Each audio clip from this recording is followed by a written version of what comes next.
if you're looking for a way to start developing your website easily for your business, then WordPress is a very cool option. It requires minimal coding unless you want custom behavior for custom features for your website. So today I will take you through how to install and launch your WordPress website. WordPress itself is a content management system that can help you easily launch a dynamic website for your business. It could be your cafe, it could be a business for whatever you sell online, or a school website, any type of website that requires constant and frequent content changes, like images, text, videos, and so forth. So WordPress is for that. It also comes in with a good choice of themes that you can install and change the look and feel of your website. These themes could be free or could also be premium, depending on the developer of the theme. It also comes in with several plugins, like the famous WooCommerce plugin that is used for shopping carts. For those people who want to run e-commerce sites, WordPress will help you because of some of those shopping carts like WooCommerce. We also have the ability to hook in custom plugins. So if you are a developer yourself, or you also have access to a serious developer, you can add custom functions or features on your WooCommerce or on your WordPress site using the provided webhooks and so forth, and then documentation on the WordPress website. So let's begin with the simple things like just installing, launching a simple WordPress website. As we dig deeper, you will see what WordPress has to offer. So let's proceed. So of importance is that you require a domain name and hosting. I've covered the domain name, how you can acquire a domain name like yourname.com, yourbusiness.com, .net, .org. On the above attached video. Look at the link that appears above, and you understand how to register your domain name, choosing the domain name, checking whether it is available for the extension that you require, either .co.ke, .co.uk, .org.com, .net, .biz, and so forth. You also require web hosting.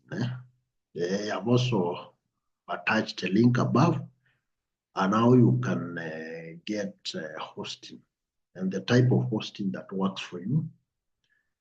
It could be shared, it could be VPS, could be dedicated, and how you configure all that is above attached. So assuming that we've already acquired the domain and hosting, and today I'm going to take you through how to install WordPress on a Cpanel hosting, which is pretty what starters would want to have when they are starting their WordPress website launching. So this is so what you need to do is you need to log in on your hosting, and basically I'll take you through the simplest way. cPanel hosting, most hosting providers do provide an easy way of installing non-CMS and non-platforms, non-web platforms. So in your cPanel hosting, you may find something called software class.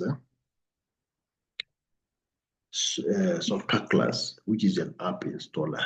You need to search on this provided search form, and you click software class apps installer. When you are logged in, when the results do appear, you need to come here. It may be WordPress may come in here automatically whole. You may find that it is not displayed as one of the apps here, top scripts. So you need to come here and search WordPress. So it appears under blocks, and then you click it. Once you click that, you will have a way provided to install WordPress. Then you click, make sure it is WordPress on top, and then you click just install. On the installation, I told you, you require a domain name. So this is where you need to begin. So forget all those other domain names. I want to install on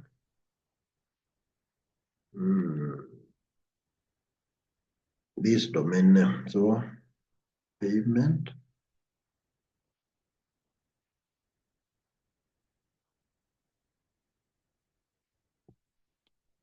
That one. Then you need to choose, once you choose your domain name, you need to choose where you need it to be installed.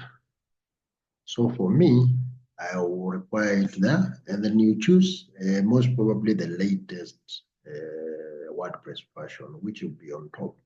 All the others are also installable, but I don't advise because some of these are obsolete code. Some of these are not supported by developers. So in case you ever require some support or some current plugins, the best thing is to actually install the latest version, which will be for most hosting providers or cPanels, that will be already selected. So that is it. Make sure your domain name there and where you want it to be installed. If you remove this, it will be installed on the main domain name.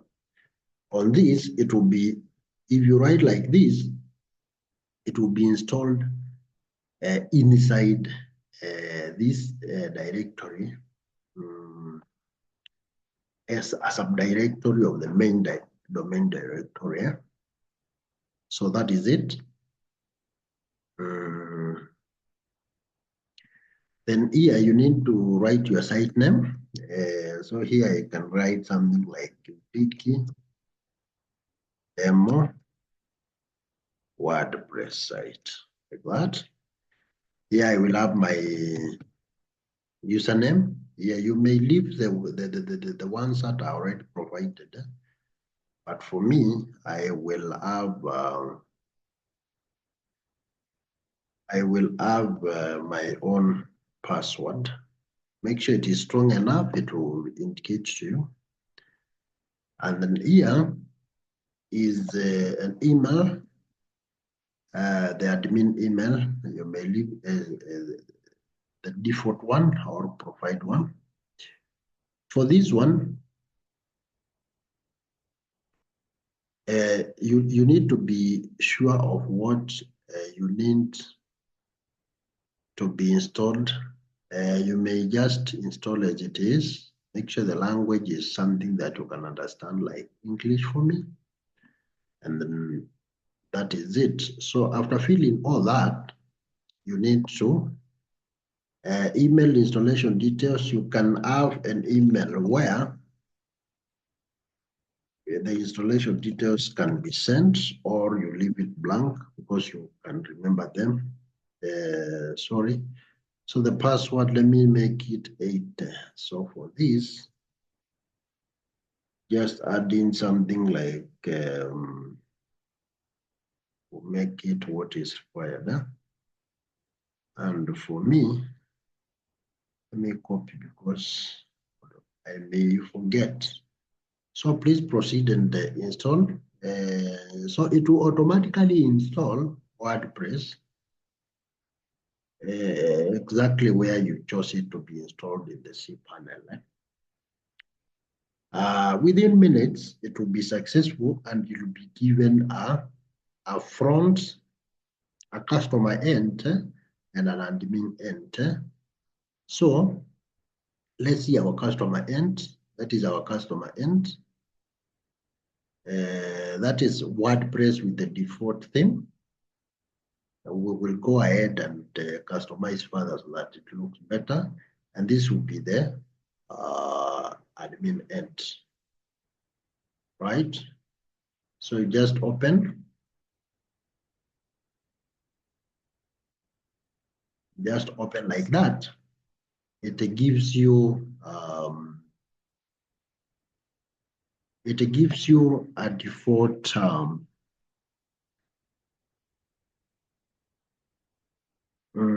for this one, for this provider, what they are doing is they're using something called Extensify, a plugin that helps you launch. So you can just exit launch and access your WordPress website admin. I'm exactly inside the admin, and for this one, it's giving me a plugin that I don't require. So let me just go and uninstall this plugin.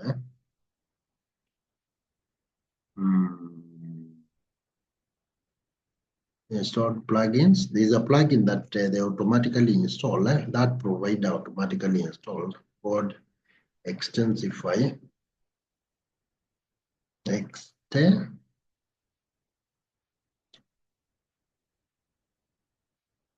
So this one is an onboarding and AI system that wants to help you set up everything. For me, that is not required, and I have to deactivate and actually delete it. I actually don't require it. You may use it or you may not want to use it. And this is the admin of your WordPress site. And this is the front.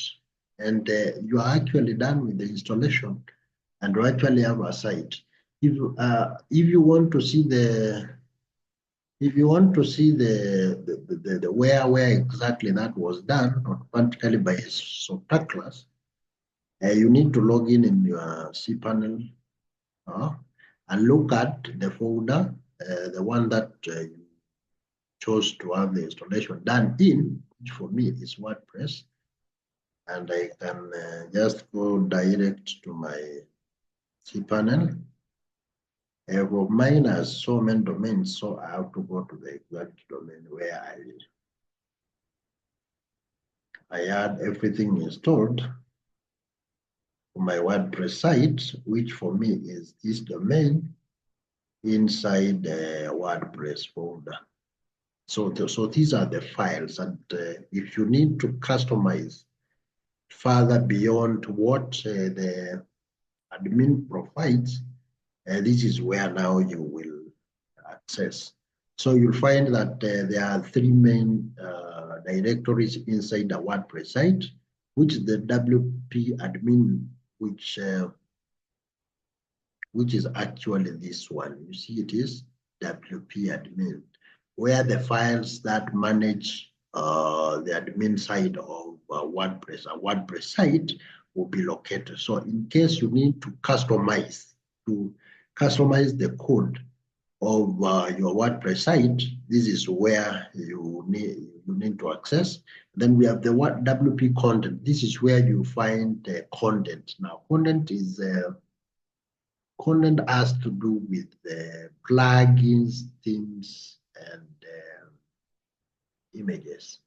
So anything to do with customizing images, customizing the logo, images, and so forth, that is beyond what is managed by the admin end. You need to access the